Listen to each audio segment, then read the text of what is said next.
हम सह ना सके सितम तेरी जुदाई का, बहुत महंगा पड़ा जख्म तेरी बेवफाई का। खामोश होकर चाहते रहे मेरे उजड़े घोंसले को, खामोश होकर चाहते रहे मेरे उजड़े घोंसले को। क्या तुम्हें जरा भी अफसोस ना हुआ मेरी तबाही का?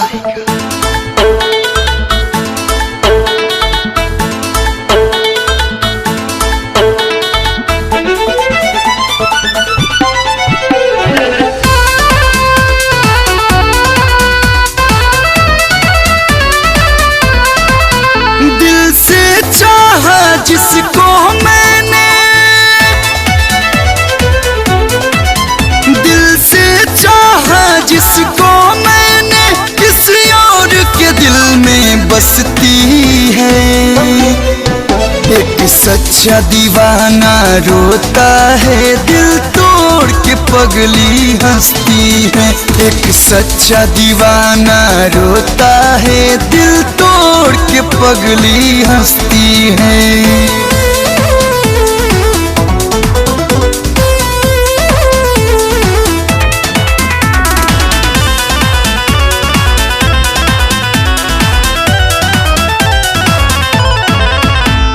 ख्वाबों का मेरा शीश महल टूटा इस कदर, साख से जैसे टूट के पत्ते जाते हैं बिखर।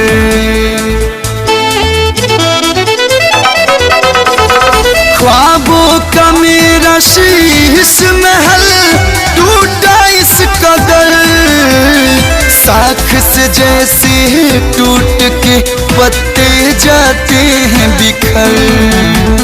मधुर मिलन की बेला में वो नागन बन के डसती है।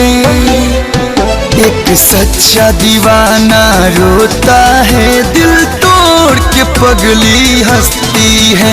एक सच्चा दीवाना रोता है, दिल तोड़ के पगली हंसती है।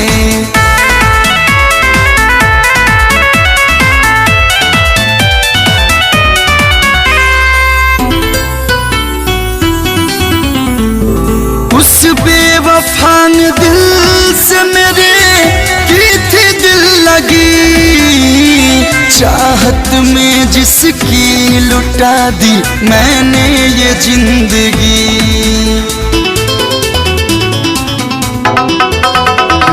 उस बेवफा ने दिल से मेरे की थी दिल लगी, चाहत में जिसकी लुटा दी मैंने ये जिंदगी। सावन बन के मेरी आंखें झर झर रोज बरसती है। एक सच्चा दीवाना रोता है, दिल तोड़ के पगली हंसती है। एक सच्चा दीवाना रोता है, दिल तोड़ के पगली हंसती है।